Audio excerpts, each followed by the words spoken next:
بھی اگر میں اور آپ چاہتے ہیں کہ ہم گھروں میں معاشرے میں سکون سے رہیں، معاشرے کے اندر ہم پیار اور محبت سے رہیں، امن کے ساتھ رہیں، سلامتی کے ساتھ رہیں، تو آپ کو میں چیلنج کے ساتھ کہتا ہوں، سوائے اسلام کے جھنڈے کے علاوہ، سوائے پرچم اسلام کے،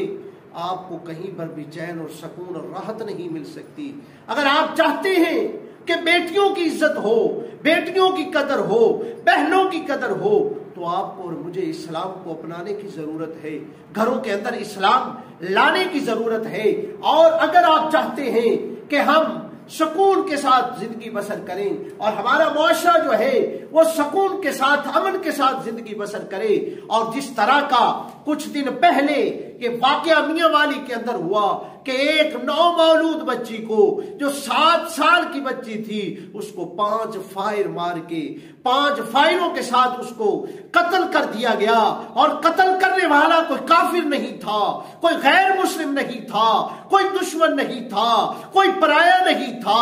ارے وہ اپنا خون تھا۔ اور جس کو باپ کہتے ہیں، جو باپ اپنی زندگی کو، تن من دھن کو، ہر ایک چیز کو قربان کرنے کے لیے تیار ہو جاتا ہے، اس باپ نے اس لختے جگر کو، پہلی اولاد کو، پہلی بیٹی کو 5 فائر مار کے قتل کر دیا۔ میں پوچھنا یہ چاہتا ہوں،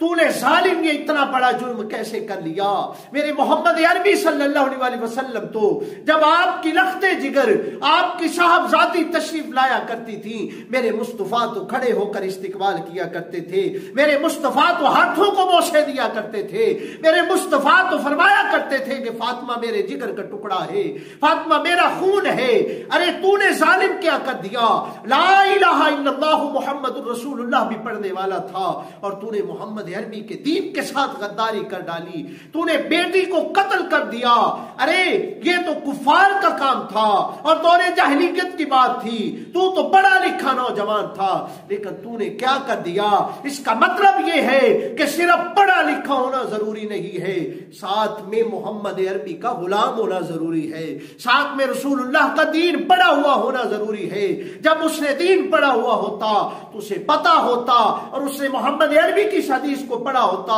کہ جو دو اپنی بیٹیوں کی پرورش اچھی کرے، ان کو اپنے گھر والا کر دے، تو محمد عربی اور وہ والدین کل قیامت والے دن جنت میں ساتھ ہوں گے۔ جس کی 3 بیٹیاں ہوں بشارت دی، جس کی 1 بیٹی ہو بشارت دی۔ اگر اس نے دین کو پڑھا ہوتا، میرے محمد عربی کے اس فرمان کو پڑھا ہوتا، تو یقیناً بیٹی کو اپنے سر کا تاج بناتا اور اپنے سینے میں جگہ دیتا، اور اپنی بیٹی کو رحمت خدا الہی سمجھتا ہوا قبول کرتا۔ لیکن اس نے کیا کیا کہ اس بیٹی کو اپنی بیٹی بھی تصور نہ کیا اور اس کو اس طرح سے قتل کر دیا۔ میں پوچھنا چاہتا ہوں کہ کل قیامت والے دن جب وہ بچی اٹھے گی اور سوال کرے گی، پوچھے گی بِأَيِّ ذَنبٍ قُتِلَتْ، مولا میں تیری بارگاہ میں آ گئی ہوں، مجھے سوال کا جواب دیا جائے کہ مجھے کس جرم میں قتل کیا گیا؟ کیا میں بیٹی تھی اسی لیے قتل کیا گیا؟ کیا میں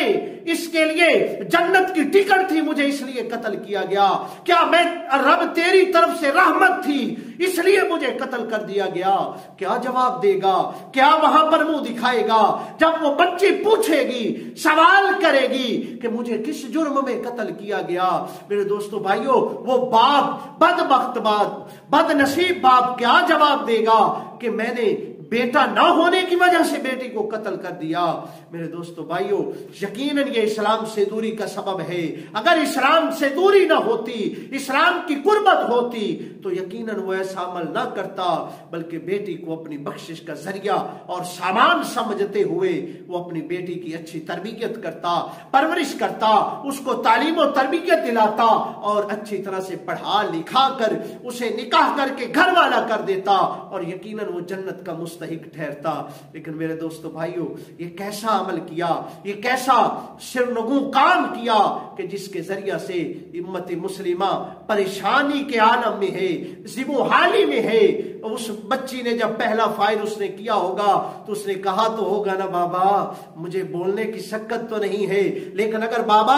آپ مجھے نہ ماریں، آپ مجھے اگر چھوڑ دیں بابا، جب آپ آفس سے تھک کر آئیں گے تو میں آپ کے لیے شوز لایا کروں گی، بابا جب آپ گرمی میں آیا کریں گے میں آپ کے لیے پانی پیش کیا کروں گی، بابا میں آپ کے لیے روٹی بنایا کروں گی، بابا میں آپ کو دبایا کروں گی، جب آپ پریشان ہوں گے تو میں اپنی میٹھی میٹھی باتوں سے تیرا دل مو لیا کروں گی۔ لیکن اس کو کیا، ظالم کو اتنی کیا بڑی ہوئی تھی کہ اس نے اپنی بچی کو اتنا بڑا جو ہے وہ جگرا کر کے اس نے 5 فائر مار دیے اور اس کو قتل کر دیا۔ میرے دوستو بھائیو، بس اتنا ہی کہوں گا، دعا ہے کہ اللہ رب العزت اس کی والدہ کو صبر کی توفیق عطا فرمائے، اور اس ظالم کو اگر اس کے نصیب میں ہدایت ہے تو اللہ اس کو ہدایت نصیب فرمائے، اور اللہ رب العزت ان کو صبر کی توفیق عطا فرمائے۔ آمین ثم آمین۔